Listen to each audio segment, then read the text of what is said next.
think Singapore is too expensive? I used to think so too, until I spent 4 unforgettable days exploring this stunning city, and I did it all on a budget. From delicious street food and peaceful gardens to light shows and local adventures, I'll walk you through exactly how I made the most of this trip without spending a fortune. So let's move on to our first day in Singapore. We landed at around 4 p.m. and since we were already at the airport, we decided to explore a little. We just wanted to make the most of our time, but you could totally save this for your last day, depending on your arrival or departure time. Changi Airport is often ranked as the best airport in the world, and honestly, it's easy to see why. We visited the Jewel, a huge complex connected to Terminal 1, and it's home to the world's tallest indoor waterfall, surrounded by a forest garden. There are also shops, restaurants, and lots of fun attractions. It's massive, super clean, and it feels like a luxury shopping mall. You could easily spend a full day here and not get bored. We also hopped on the SkyTrain, which is free and connects the terminals. Just a heads up, the Jewel is located in Terminal 1, and to ride the SkyTrain, you'll want to take the line that goes between Terminals 2 and 3 for the best use. There are plenty of food options at Changi, but just so you know, malls in Singapore are a bit different from what we're used to. They're usually more high-end and meals can be more expensive. So if you're on a budget, hawker centers are definitely the way to go. Getting to the city is super easy and budget-friendly. You can take the MRT for around 2 Singapore dollars, which is one of the cheapest and most efficient ways to get around. But that day we were really tired and had lots of bags, so we used Grab. It's basically the Southeast Asia's version of Uber. It cost us 65 Singapore dollars from the airport to our hotel, which isn't bad considering the comfort. To use Grab, you might need a local SIM card, and we bought ours at 7-Eleven inside the airport. It costs 12 Singapore dollars, and it's way cheaper than the eSIMs and the other available options. It gave us 100 gigabytes of data in Singapore and only 3 gigabytes in Malaysia, so it's not ideal if you're crossing borders. Later, we'll learn that you can get even better SIM deals in Little India. There's one called Simba. Simba is great if you need coverage in both Singapore and Malaysia, like we did. So if you're planning on travel further, it might be worth waiting a bit to get your SIM card. If you're coming from Malaysia though, I advise you to buy from there since it's much cheaper. To wrap up our first day, we stuck to one of our travel traditions, trying McDonald's in every new country we visit. It's always fun to see how the menu changes from place to place. For 2 meals, it was 27.55 Singapore dollars. There's also something else that we crossed off on our bucket list, which was sugar cane juice. We were super excited to try it, but the first one we had came from a vending machine and, let's just say, not our favorite. Alright, but let's get down to what you probably are wondering. Where did we sleep? How much did it cost? And was going in May really a mistake like people said? Let me show you. We stayed at Hotel Clover 7 and it was actually quite pleasant. The reviews on Booking weren't too bad and the price wasn't bad either. It was very small, but honestly, it served its purpose. Just a clean and a nice bed to sleep on. Can't say it was the quietest place to sleep because you could hear everything from the room next to ours, since it even had a door that connected the 2 rooms. Definitely weird. The bathroom was big enough, and like most Asian bathrooms, there was no separations between the toilet and the shower. They gave us the basic amenities as well, and the room was cleaned every day. I thought it was really smart to have a space under the bed for luggage. It definitely came in handy since there was no other space for it. We paid 308 euros for 4 nights, which isn't the cheapest you'll find in Singapore, but we specifically chose this hotel because it was close to Chinatown. We enjoy walking and exploring cities on foot and didn't want to spend all of our time underground on the MRT. So we decided to invest a little bit more in the location. If you're on a tighter budget, you can definitely find cheaper hotels, especially in areas like Geylang, but keep in mind that the prices will be different depending on the season. And speaking of seasons, let's talk about the best time to visit Singapore. A lot of people told us not to go in May because it's the rainy season, and yes, technically it is, but that doesn't mean it rains all day. While we were there, it mostly rained at night, so it didn't impact our plans at all.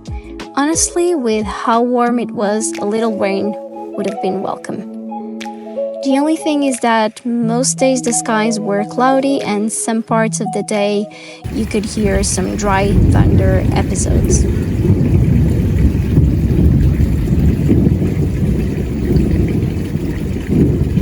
The bonus of traveling in May? Off-peak prices. Our round-trip flights were around 490 euros and the hotel was more affordable too. In our experience, off-season travel is totally worth it. Fewer crowds, better deals, and more flexibility. We started our second day in Chinatown.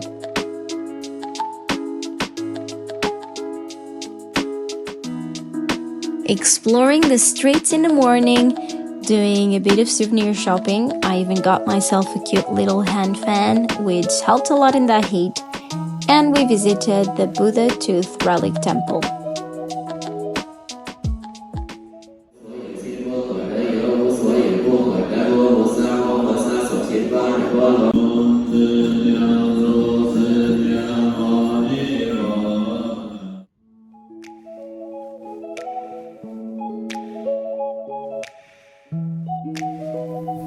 Then it was time to eat, and we went straight to Chinatown complex, where you can also find many shops that sell all kinds of cute things and souvenirs.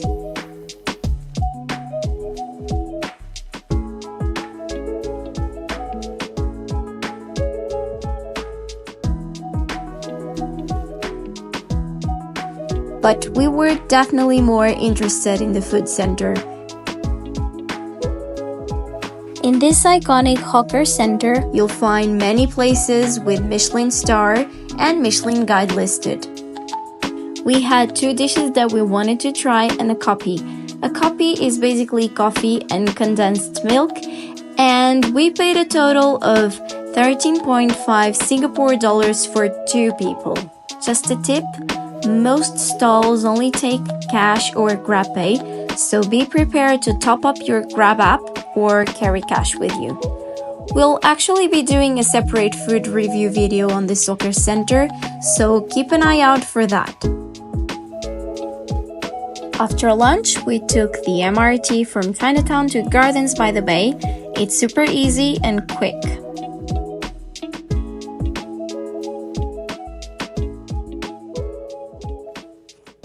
We chose not to pay for any of the indoor attractions like the cloud forest or the flower dome, not because they're not worth it, but because we were happy to just walk around and enjoy the gardens. And honestly, that experience alone is already stunning.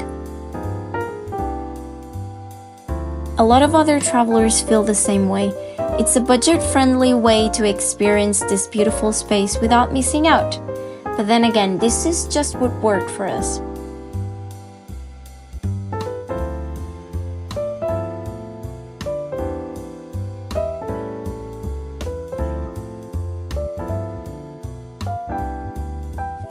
Later that evening, we watched the Garden Rhapsody light show, which happens at 7:45 p.m. and 8:45 p.m. at the Super Tree Grove. Totally free and really magical.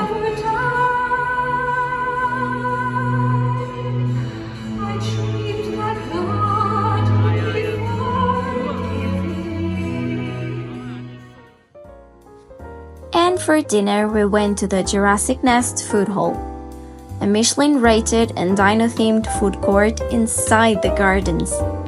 We shared a bowl of laksa from Wakershan, yes, the Michelin-starred one, for only 9.8 Singapore dollars, and it was enough for the both of us.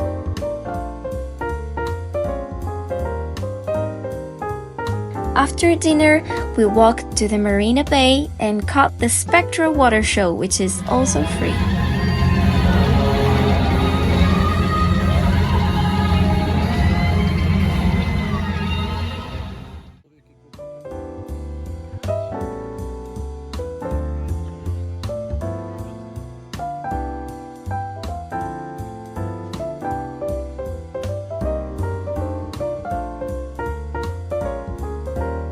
And then we decided to stroll along the bay promenade all the way back to our hotel. We started day 3 with a classic Singaporean breakfast at Ya Kun Kaya Toast. We had kaya toast and kopi. I can't remember the exact price, but usually it's around 5 to 6 Singapore dollars per set, so let's go with that. After breakfast, we took the bus to Harbourfront to save money on the Sentosa monorail, and from there we walked to the Sentosa Island. It's a really pleasant walk, shaded most of the way, and it takes you across the bridge with great views. It took us about 20 minutes to get from Harbourfront to the Universal Studios. One thing that I really admire about Singapore is how everything is built with purpose. Even the walkway to Sentosa is thoughtfully designed. And then it was time for Universal Studios Singapore. We bought our tickets the day before for 83 Singapore dollars per person. Booking in advance doesn't save you much, so waiting gave us a chance to check the weather and plan better. And we're so glad we went because we had a blast. It wasn't crowded, which is one of the perks of going off-season, guys. But we'll have a separate video all about Universal Studios, so stay tuned for that. The reason why we went to the Universal Studios is because we actually have this goal of exploring every Disney and Universal park around the world, so this was a must for us. But if that's not your thing, don't worry, there are plenty of free things to do in Singapore, especially around Sentosa Island and the city center. If you're looking to ride the Sentosa monorail for free, the trick is to take it from Universal Studios back to the city. It's free in that direction. We didn't go to the beach this time, but if you have time, definitely explore that area too. In the evening, we explored Lau Pa Sat, one of the most Instagrammable markets in Singapore. It's a bit more modern and trendy than others, but still has great food options. We definitely went overboard here and spent about 34 Singapore dollars for 2 people, but you can absolutely eat well here for much less. We were just in a full food mode. And we walked back to the hotel on foot, and by the end of the day we were completely exhausted, but it was so worth it. And we started our last day with a relaxed morning walk through Chinatown, taking in the little streets that we'd missed earlier, and of course grabbing lunch at the hawker center again. And this time we kinda went all out trying food and drinks. So we ended up spending about 20 Singapore dollars for the 2 of us, which is great because you can't beat that value for local food.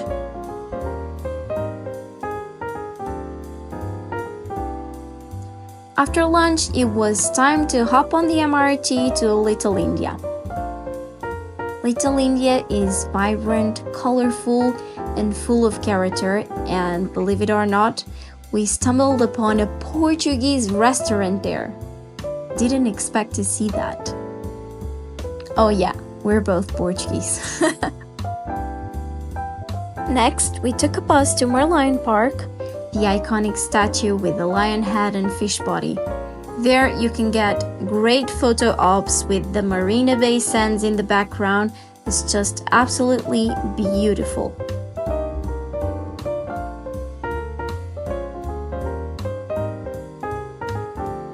Now we will be sharing with you one of our favorite hacks of the entire trip.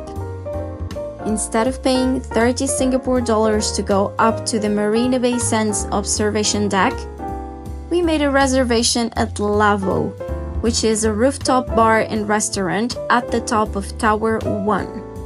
You'll pay about the same, but you get to sit in the shade, sip a cocktail, which is exactly what we did, and enjoy an amazing 180-degree view of the city skyline. For 30 Singapore dollars, we each had one drink. Don't expect a full meal for that price. It's more about the view than the food, but honestly, totally worth it.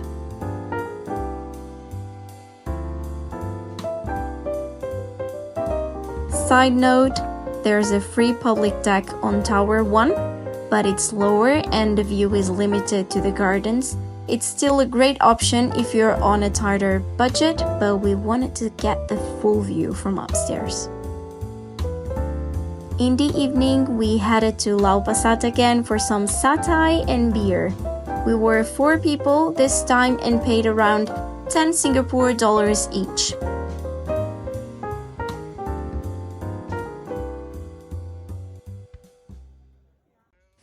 Then we walked back to the hotel, taking in the night lights and enjoying the buzz of the city.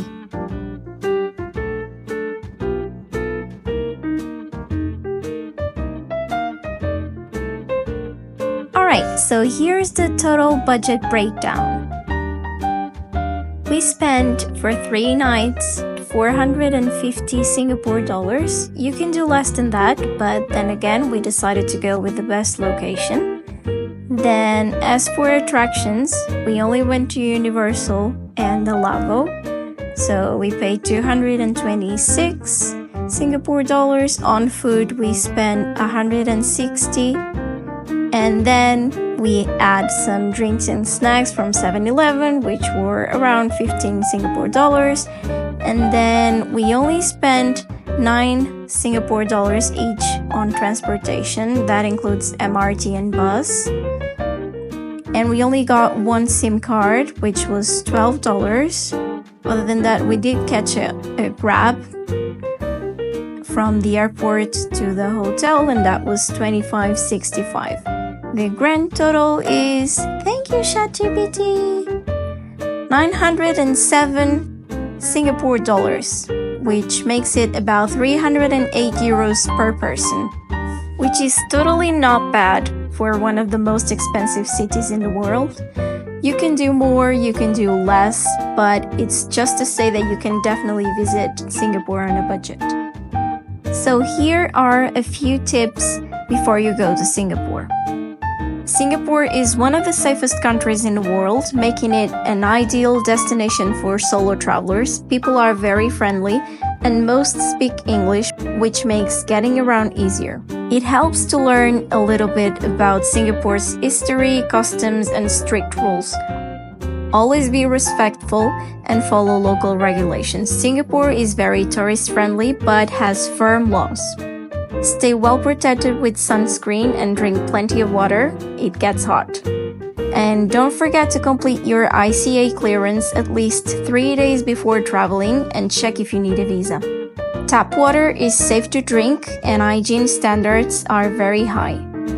I would advise you to definitely bring a scarf or a light layer for indoor air conditioning, which can get really chilly. So, no drinking alcohol in public places between 10:30 p.m. and 7 a.m. You can drink at licensed venues like bars, clubs, and restaurants after 10 p.m. But no takeaway alcohol purchases from supermarkets, convenience stores, or duty-free shops after 10 p.m. And that's a wrap for our 4-day adventure in Singapore.